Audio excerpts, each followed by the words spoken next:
Nah, ada sejarah adanya nas atau adanya muncul atau ya baru datang nas itu. Nas baru muncul setelah wafat Rasulullah SAW. Menurut ulama usul, nas terjadi karena perbedaan kemaslahatan yang dituntut oleh umat dari satu generasi ke generasi berikutnya, dari satu kondisi ke kondisi berikutnya, atau dari satu masa ke masa berikutnya. Sejak zaman dahulu, para ulama dalam melihat teori nas ini telah terbagi ke dalam dua golongan. Ada yang segolongan dari mereka menerima kehadiran teori nas, dan segolongan yang lain menolaknya. Tetapi jumhur ulama menerima kehadiran teori nas sebagai bagian dari ilmu usul fikih. Dua golongan ini berlanjut sampai saat ini. Dan Imam Asy-Syafi'i adalah salah satu imam yang menerima adanya teori nas tersebut. Imam Asy-Syafi'i adalah imam mazhab dalam fikih dan usulnya. Dia memiliki sebuah kitab yang ia beri judul Ar-Risalah. Kitab ini mencangkup keseluruhan pembahasan tentang ilmu usul fikih. Nah, ada lagi perspektif para ulama atau pendapat ulama tentang nas. Ada dari ulama Abu Muslim Al-Istihani, ada juga jumhur ulama yang lainnya. Nah, sedangkan kalau Abu Muslim Al-Istihani berpendapat bahwa tidak terdapat nas dalam Al-Quran. Hal ini terdapat dua alasan. Nah, alasan yang pertama, seandainya ada nas, maka telah terjadi pembatalan hukum dalam Al-Quran. Sedangkan yang kedua, ada hukum Al-Quran bersifat tentang sampai hari kiamat. Nah, yang kedua dari para jumhur ulama. Nah, para jumhur ulama berpendapat bahwa terdapat nas dalam Al-Quran. Hal ini juga terdapat dua pendapat.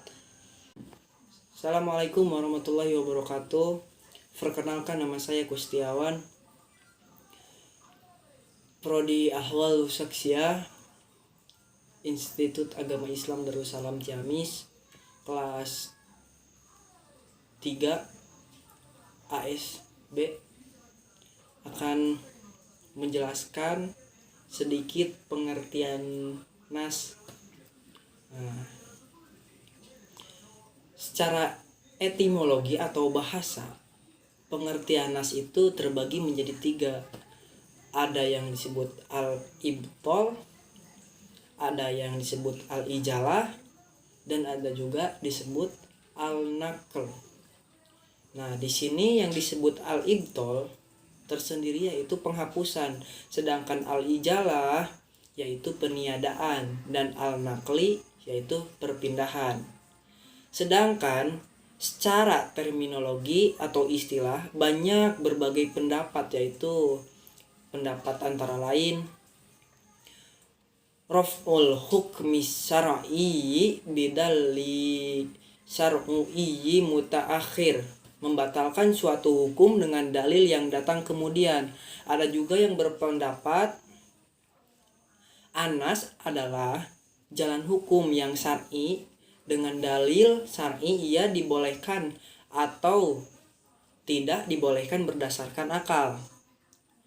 Ada juga masih banyak yang pendapat-pendapat yang keluar, yaitu amal dibatalkan dengan hukum syar'i dengan dalil yang terakhir. Penyebab terjadinya perbedaan pendapat ya. Dari hal ini para ulama menyimpulkan 5 hal yang wajib terpenuhi pada setiap dari manusia yang disebut dengan al-duriyat al-hams. Di antaranya ada menjaga dan memelihara agama, menjaga dan memelihara jiwa, menjaga dan memelihara akal, menjaga dan memelihara keturunan, dan 5, menjaga dan memelihara harta. Nah, dari yang tadi kita jelaskan, kita simpulkan bahwa dari an-nas itu banyak yang membuat atau banyak pendapat-pendapat dari para jumhur ulama terdahulu banyak.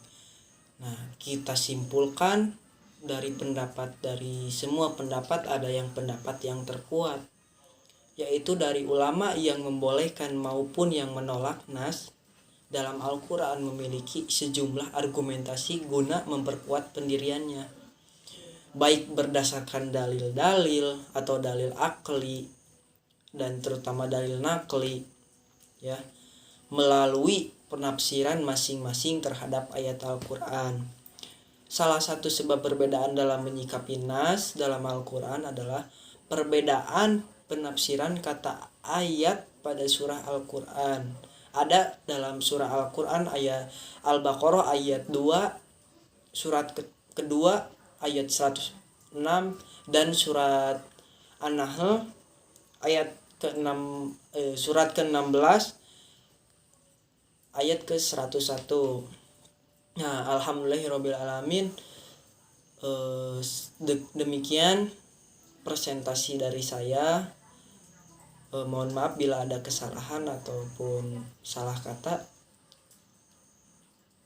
Jika kalian belum puas ataupun masih kurang terhadap penjelasan saya, kalian bisa mencari lagi di internet ataupun di buku-buku.